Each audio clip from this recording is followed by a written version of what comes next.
জুবিন গাৰ্গক এজনে হত্যা কৰিছিল মুখ্যমন্ত্ৰীয়ে কৈছে যে জুবিনক এজনে হত্যা কৰিছিল আৰু বাকি কেইজনে সহায় কৰিছে জুবিন গাৰ্গৰ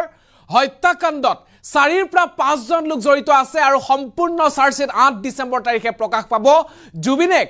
জুনে অন্যায় কৰিছিল জীৱনকালত যদি কোনোবাই অন্যায় কৰিছিল তেওঁকো শাস্তি প্ৰদান কৰা হ'ব ৰাজ্য নমস্কাৰ মই দেৱ আৰু জুবিনদাৰ ন্যায় 10 ডিসেম্বৰ বা 12 ডিসেম্বৰ তাৰিখে আলোচনা কৰা হ'ব জুবিনদাৰ হত্যাকাণ্ড গোচৰ দাখিল কৰা হ'ব এছআইটিয়ে ঠিক তেনেদৰে আমাৰ মুখ্যমন্ত্ৰীয়ে কথা ঘোষণা কৰিছে যে জুবিনদাৰ হত্যাকাণ্ড কোনে হত্যা কৰিছিল সেইজনক অতি সোনকালে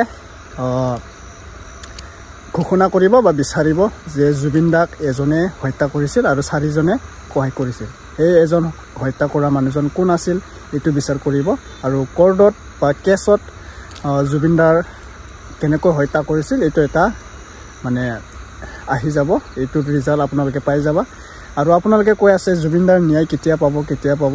ঠিক মইও ভাবি আছো যে জুবিনদাৰ আমি ন্যায় কেতিয়া পাম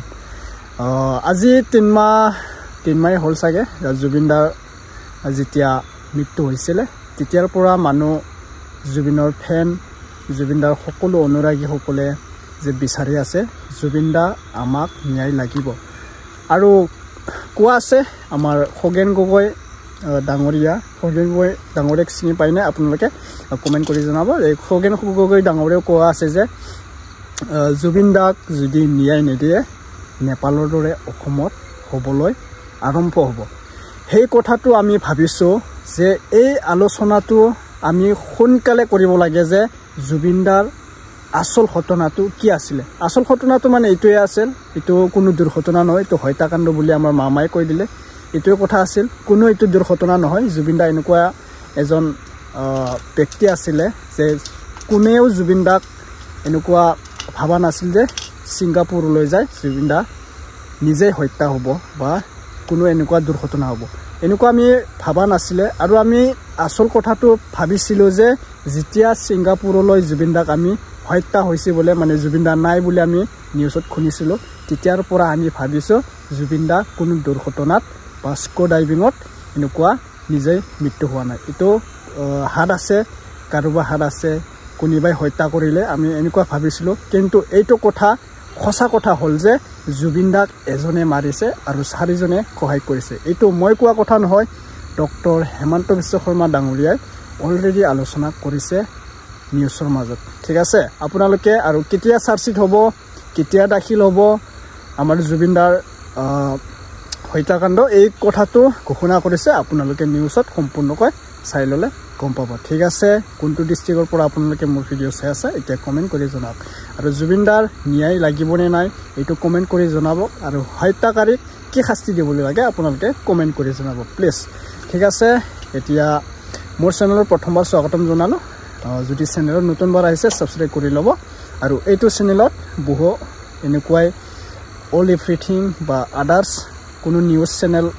দৰে মোৰ এটো আপডেট আহি থাকিব ভিডিও আপোনালোকে সাবস্ক্ৰাইব কৰি লব ঠিক আছে ভিডিওটো চাই লোৱা বাৰু আহি পাইছো আমি অহা 12 ডিসেম্বৰত কেছটোৰ চাৰ্জশিট আদালতৰ সন্মুখত দাখিল কৰিম 12 ডিসেম্বৰ অহা 12 ডিসেম্বৰত আমি কেছটো চাৰ্জশিট দাখিল কৰিম সেইখিনি মই আপোনাক লোকক জনাবলে আজি আহ্বান কৰিছিলোঁ যে তদন্ত আমাৰ প্ৰায় সম্পূৰ্ণ হোৱাৰ দিশত আৰু চাৰ্জশিট আমি যেটো মই ইতিমধ্যে ক'লো 12 ডিসেম্বৰত আমি আদালতত দাখিল কৰিম বাকি সবিশেষ আমি আদালতত যেতিয়া চাৰ্জশিট দিম তাত গোটেইখিনি তথ্য থাকিব আপোনালোকে জানে যে আমি 7 জন মানুহক এৰেষ্ট কৰিছিলোঁ আৰু সাক্ষী হিচাপে আমি এতিয়ালৈকে 300ৰো অধিক মানুহৰ সাক্ষ্য গ্ৰহণ কৰিছোঁ চাৰ্জশিট বৰ্তমান এখনে দিয়া হ'ব 18/2025 কেছটোত চাৰ্জশিট দাখিল কৰা হ'ব 19/25 হেতু তদন্ত এতিয়া চলি আছে হেতু যথা সময়ত আপোনালোকক চাৰ্জশিট কিমান পৃষ্ঠা হ'ব কি কথা এটো সময়মতে আপোনালোকে গম পাব যেতিয়া আমি চাৰ্জশিট দাখিল কৰিম তাত সমূহ তথ্য থাকিব আৰু দাখিল কৰাৰ লগে লগে আপোনালোকে গোটেই কথাখিনি গম পাব নিশ্চয় 12 ডিচেম্বৰত চাৰ্জশ্বিট দাখিল কৰা হ'ব তাত গোটেই তথ্য আপোনালোকে গম পাব কেছটোৰ তদন্ত প্ৰায় আমি চূড়ান্ত পৰ্যায়তো আহি পাইছোঁ আমি অহা 12 ডিচেম্বৰত কেছটোৰ চাৰ্জশ্বিট আদালতৰ সন্মুখত দাখিল কৰিম 12 ডিচেম্বৰ অহা 12 ডিচেম্বৰত আমি কেছটো চাৰ্জশ্বিট দাখিল কৰিম সেইখিনি মই আপোনাক লোকক জনাবলৈ আজি আহ্বান কৰিছিলোঁ যে তদন্ত আমাৰ প্ৰায় সম্পূৰ্ণ হোৱাৰ দিশত আৰু চাৰ্জশ্বিট আমি যেটো মই ইতিমধ্যে ক'লো 12 ডিসেম্বৰত আমি আদালতত দাখিল কৰিম বাকি সবিশেষ আমি আদালতত যেতিয়া চাৰ্জশ্বিট দিম তাত গোটেইখিনি তথ্য থাকিব আপোনালোকে জানে যে আমি 7 জন মানুহক এৰেষ্ট কৰিছিলোঁ আৰু সাক্ষী হিচাপে আমি এতিয়ালৈকে 300ৰো অধিক মানুহৰ সাক্ষ্য গ্ৰহণ কৰিছোঁ চাৰ্জশ্বিট বৰ্তমান এখনে দিয়া হ'ব 18/2025 কেছটোত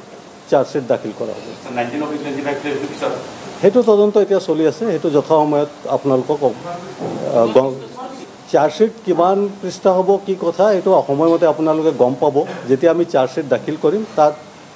সমূহ তথ্য থাকিব আৰু দাখিল কৰাৰ লগে লগে আপোনালোকে গোটেই কথাখিনি গম পাব নিশ্চয় 12 ডিসেম্বৰত চাৰ্জশ্বিট দাখিল কৰা হ'ব তাত গোটেই তথ্য আপোনালোকে গম পাব কেছটোৰ তদন্ত প্ৰায় আমি চূড়ান্ত পৰ্যায়তো আহি পাইছোঁ আমি অহা 12 ডিসেম্বৰত কেছটোৰ চাৰ্জশ্বিট আদালতৰ সন্মুখত দাখিল কৰিম 12 ডিসেম্বৰ অহা 12 ডিসেম্বৰত আমি কেছটো চাৰ্জশ্বিট দাখিল কৰিম সেইখিনি মই আপোনাক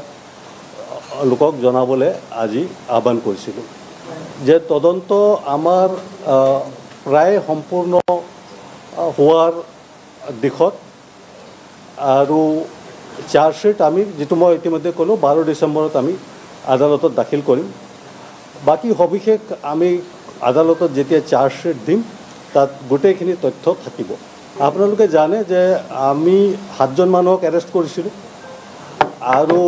সাক্ষী হিচাপে আমি এতিয়ালৈকে 300ৰো অধিক মানুহৰ সাক্ষ্য গ্ৰহণ কৰিছোঁ হৈছে তদন্তৰ পৰিসৰ আৰু বাঢ়িব এছআইটিয়ে প্ৰথম চাৰ্জশ্বিট দিব ঘটনাটোৰ ওপৰত মাৰ্ডাৰৰ ওপৰত বাট আফটাৰ দ্যাট ইজ ডান আমি আৰু এটা তদন্ত কৰিবলৈ নিৰ্দেশ দিছোঁ কাৰণ বহুত কথা তেওঁৰ উপলব্ধ হৈছে the story begin from before covid the story begin আজি লাষ্ট 8 বছৰৰ পৰা এটা ডাঙৰ ষ্টৰী চলি আছে তাৰ প্ৰমাণ আমাৰ লগত আছে সেই কাৰণে মই এছআইটি কৈছো যে 8 তাৰিখে আপোনালোকে মাৰ্ডাৰ কেছৰ চাৰ্জশ্বিট দিয়ক তাৰ পিছত এক্সপান্ড দা ইনকুৱাৰী যাতে আমাৰ জুবিনক জীৱিত কালত এজন মানুহেও যদি অন্যায় কৰিছিল সেই মানুহজনক হাৰি যাব নোৱাৰে আমি ইমান দূৰলৈ যাম বুলি আমি সিদ্ধান্ত লৈছো মই ভাবো সময়ৰ কখতি খিলে আমাক প্ৰমাণ কৰিব যে অসমৰ যুৱ প্ৰজন্মৰ হাৰ্টথ্ৰব আমাৰ মৰমৰ আদৰৰ জুবিন গাৰ্গক ন্যায় প্ৰদান কৰিবৰ কাৰণে এইখন চৰকাৰে লোৱা প্ৰচেষ্টা দেৱব্ৰত শইকীয়া ডাঙৰীয়াৰ অনুৰোধ মই ৰিজেক্ট কৰিব নকওঁ অধ্যক্ষ মহোদয় 8 তাৰিখে আপোনালোকে চাৰ্জশ্বিট চাই লওক চাৰ্জশ্বিট হোৱাৰ পিছত আপুনি যদি ভাবে যে সদন কমিটিৰ প্ৰয়োজনীয়তা আছে মোৰ কোনো আপত্তি নাই সময়ে